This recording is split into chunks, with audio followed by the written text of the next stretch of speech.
सहित हरिहर हिरण्यगर्भ त्रिमूर्त्यात्मक महासहित वीरवेंकट सत्यनारायण स्वामी देवता व्रताज्ञो कर्म करिष्यमाणः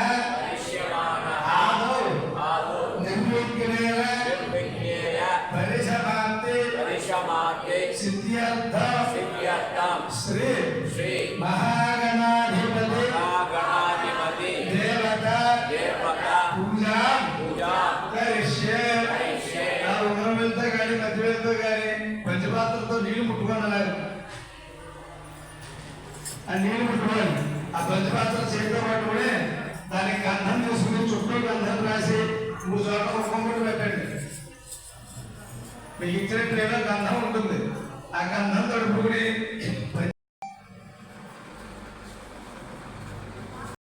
చేయవేయండి అలా పంచపాత్ర మీద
श्री महागणाधिपतये नमो नमः परिमल ధూపమాగ్రహయామి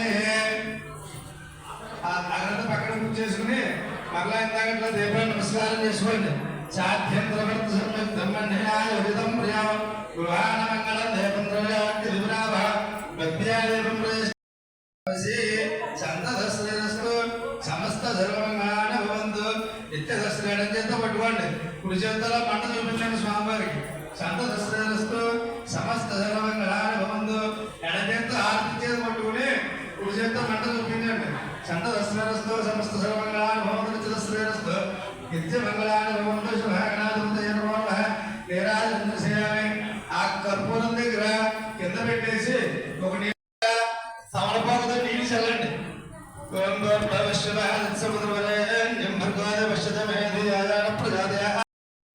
పెట్టుకోండి గణపతి దగ్గర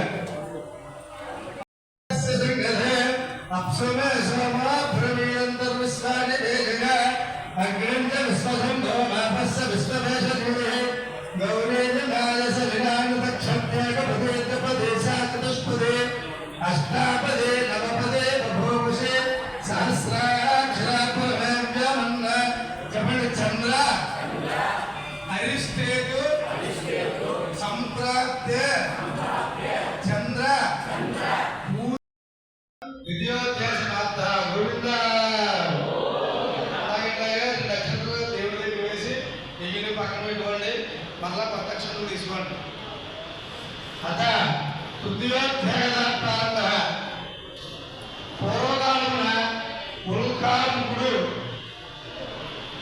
ఎవరు మాట్లాడండి పూర్వకాలమున ఉల్కాముకుడు అనే రాజు నడవాడండి అతను ప్రతిరోజు కూడా దేవాలయానికి వెళ్ళి బ్రాహ్మణులు చేసుకుంటూ ధనములు దానాలు ఇచ్చుకుంటూ బ్రాహ్మణులు సంతోషపెట్టుకుంటూ ఉండేవాడు ఆ రాజుగారి భార్య చాలా సౌందర్యవతి మంచి గుణము కలది ఆ రాజుగారి భార్య ఇరువురు వైశ్యుడు అనంతమైన ధనముతో పడవలు నింపుకొని తన వ్యాపార నిమిత్తమే రేవుకుండా వెళ్తున్నాడు ఆ రేవు దగ్గరికి వెళ్ళేసరికి రాజు చేతులంతా కూడా చూసి ఆ రాజుగారి దగ్గరికి వెళ్ళి పడవను ముందు పట్టించి రాజుగారి దగ్గరికి వెళ్ళి రాజా ఇప్పుడు నువ్వు చేస్తున్న ఈ వ్రతం ఏమిటైనా ఈ వ్రతం చేయడం వల్ల ఏమి ఫలితం వస్తుంది అని చెప్పి అడిగారండి ఆ రాజుగారు అలా చెప్పినట్టు ఇది సత్యనారాయణ స్వామి వ్రతమయ్యా నాకు సంతానం లేదు ఈ వ్రతాన్ని సంతానాన్ని పొందుతాను అని చెప్పి చెప్పాడంటే నా మాట విన్న వయసుడు రాజుగారు చెప్పినాడు, రాజా ఆ వ్రత విధానం చెప్పబోయా, నాకు కూడా సంతానం లేదు అని చెప్పాడు. ఆ వ్రత విధానం తెలుసుకుని ఆనందించి తన వ్యాపారం వెళ్ళాడు. వ్యాపారం అంతా పూర్తి చేసుకుని తమ స్వగ్రామమైనటువంటి రత్నాపురము అనే గ్రామం చేరుకుని తన భార్య అయినటువంటి వయసు యొక్క భార్య అయినటువంటి లీలావతిగా, అమ్మాయి మనకి సంతానం లేదు కదా, ఒకవేళ మనకి సంతానం కలిగితే సత్యనారాయణ స్వామి వ్రతాన్ని చేద్దామమ్మా అని చెప్పి భార్య ముందు ప్రతిజ్ఞ చేశాడు. ఆ లీలావతి ధర్మపరాయణాలే భర్తతో శుభించి గర్భవతి 10వ మాసంలో ఒక కుమార్తె జన్మించారు. ఆమె ఏ విధంగా ఉందంటే శుక్లపక్ష చంద్రుడే దిదీప్యమానంగా వెలుగుపోతుండో చూసి బాలసాల నాడు వచ్చిన బ్రాహ్మణోత్తముడు, ఆ పెద్దలు, ఆ చుట్టాలు, బంధువులు అందరూ కూడా అమ్మాయికి కళావతి అనే నామకరణం చేశారంటే అమ్మాయి. ఈ ఆనంద కోలాహలంలో వ్రతం గురించి మర్చిపోయాడు. కొంతకాలం పోయిన తర్వాత భార్య అడుగుతున్నట్టు, నాదా మనకి సంతానం కలిగిన వ్రతం చేద్దాం అనుకున్నాం, మనకి సంతానం కలిగిన వ్రతాన్ని చేద్దామమ్మా అంటే, మరలా వివాహాలు అమ్మాయి వివాహాల్లో మళ్ళీ ఎలాగో చేయాలి కదా, అప్పుడు చేద్దామని చెప్పి దాన్ని వాయిదా వేసి దాని వ్యాపారం పూర్తి చేసుకుంటున్నాడు. క్రమంగా కళావతి పెద్దదైంది. యుక్త వయసు చూశాడు. ఒక దూరం పిలిపించి, నాయన అమ్మాయి అయినటువంటి ఒరిని తీసుకురా అని చెప్పని పంపించాడంటే దోతని.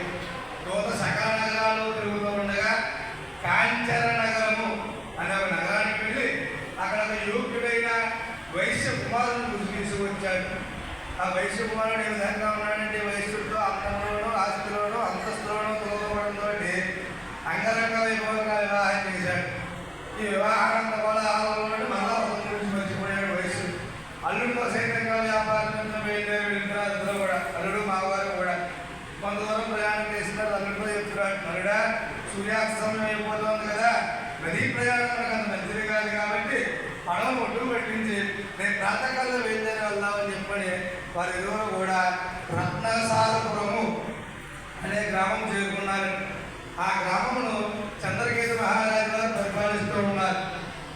ఆయన ధనాగారం నుండి ఆ రోజు 100 మంది దొంగలు ధనమును అపహరిస్తూ పారిపోతూ ఉన్నారు. రాజభటులు ఆ దొంగలు పట్టుకోవడానికి నడుమూలా కూర్చో ఉన్నారు. వారి మాట ఎక్కడ దొరకట్లేదు. ఎక్కడ కూడా దొంగలు విసుకొచ్చుకున్నారంటే రాజుగారి ధర్మంలో దగ్గర రాలేదు, ఈ రాజభట్లు మనం వదిలే రాలేదు, మనకి ఎందుకు వచ్చింది బాధరా బాబు అని చెప్పి అనుకుని ఆ ధనవంతులు కూడా వయసులో గురిచేసి తమ దారిగా వెళ్ళిపోయారు. ఈ రాజభట్లందరూ కూడా వచ్చేసరికి ఆ రాజుగారి ధనవంతులు కూడా వయసువంతులు చూసి ఈ వయసులో దొంగలేమో కదా మీరు ఎరువుని కూడా పెట్టి రాజుగారి దగ్గర తీసుకెళ్ళారు. రాజుగారితో చెప్తున్నారంటే, రాజా ధనముతో పాటుగా చోరులు బట్టి తీసుకొచ్చామయ్యా, విచారించి తగిన శిక్ష విధించండి అని చెప్పారంటే ఆయన విధంగా చెప్పాడు. రాజుగారు ఇరువురిని కూడా ఏమి విచారించకుండానే కఠిన కారాగృహంలో బంధించండి అని చెప్పి ఆజ్ఞాపించారు. వీరంతా ప్రాధాన్యపడుతున్నా సరే మాట్లాడేవారు లేకపోయారంటే దరిద్రం